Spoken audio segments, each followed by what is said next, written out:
Okay, so I've got something to share with you. This is what I got yesterday when journaling. There is a part that I need to rewrite because as I was rereading it already once, I need to make it more clear because it kind of confused me a little bit. But I'm going to share it with you because I think it might encourage you. So, let's see. Where is it? Okay. You are the creator of your experience. Every day you create your experience by the lens that you choose to see things through. In every experience is the cup half empty or half full kind of thing. Knowing that everything you experience can teach you something on some level, or it aligns you in some way, shape, or form to what you as a creator have been creating with your words, your thoughts, your actions. Whether that is what you perceive to be good or bad, experiences you are creating for your life constantly. If you are not happy with what you've been creating, decide to be mindful about creating new, better experiences you want to have. Speak it as if it's already true. Be thankful for it as if it's already done. Imagine and feel it.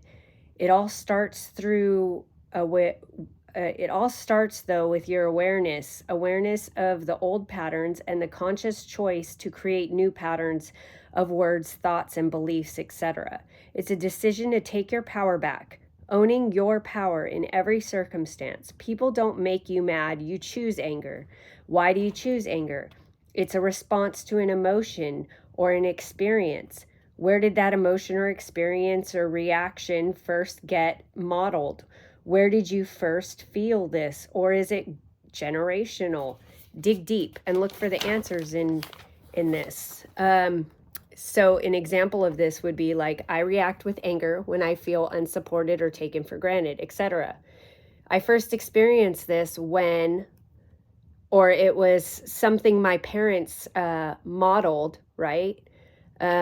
Or it's something that my parents experienced and then their parents, from their parents and their parents' experience. So it could be generational, and the trauma through generations keeps getting passed down because each person keeps choosing the same kind of reactions to the same situations.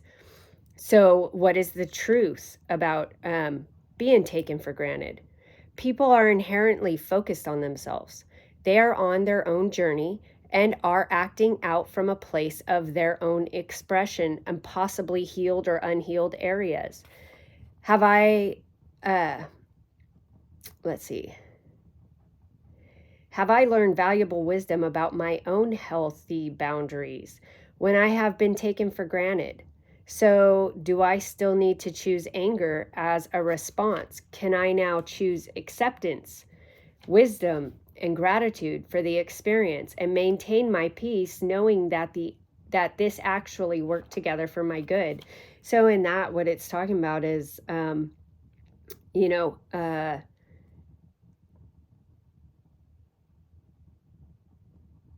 yeah.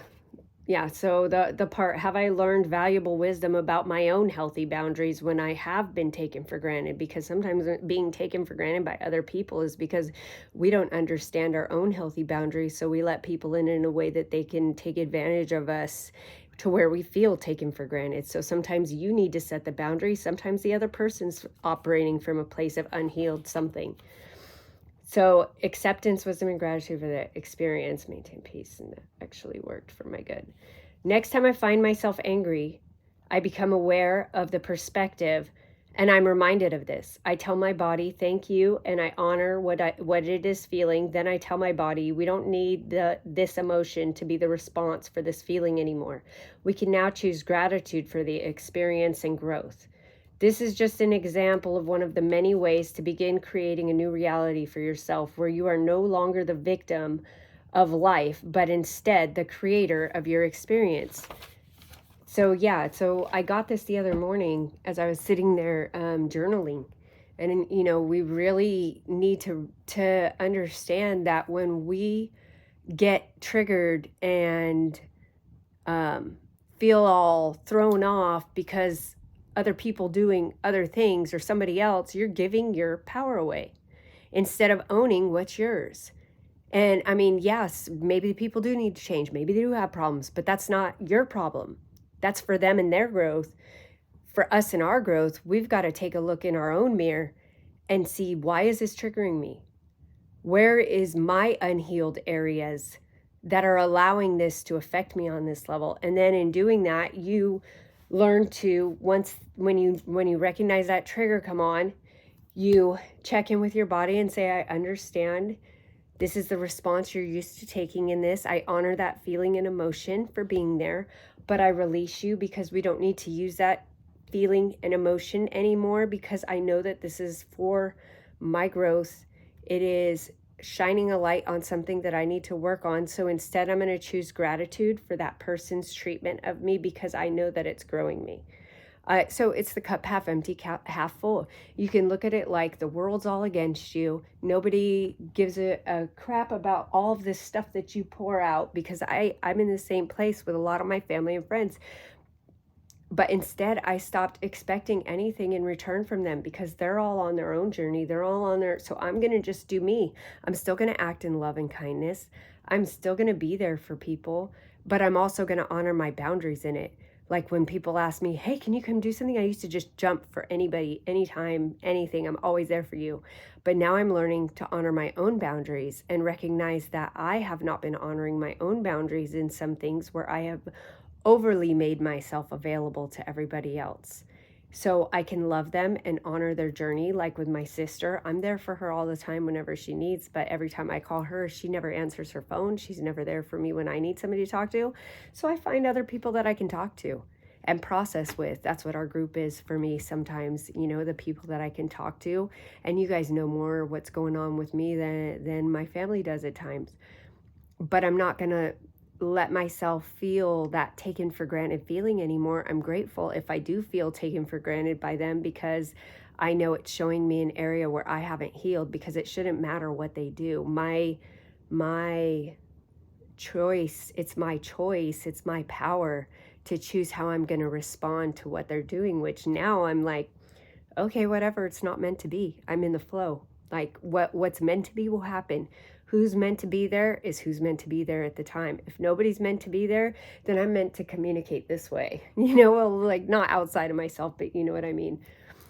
Connecting with God. And sometimes that's what we're meant to do, is go inside, go into our spirit. And okay, what is this happening for? Why do I feel this way?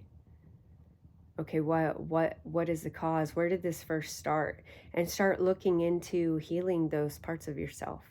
Because the more you release those emotions, the more you teach your body a different way to respond. That's how you start to get a more positive and healing way of dealing with things and experiences. So anyway, I hope that encourages you. This has just kind of been my lesson recently. I need to type up what I got the other morning, but I was just doing my prophetic writing type of thing, I guess channeling, if you want to call it that. But yeah, that's what I felt my spirit speaking.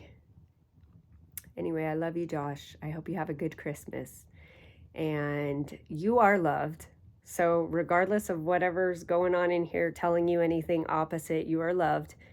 And even if people get frustrated by actions, or they're not responding in the kindest way that you would expect them to be responding, just trust that what you're experiencing is still out of love, because everything is love and it's all meant for our good. So if you look at it like that, you're able to start looking at it subjectively, and seeing like, where's the lesson in what's going on.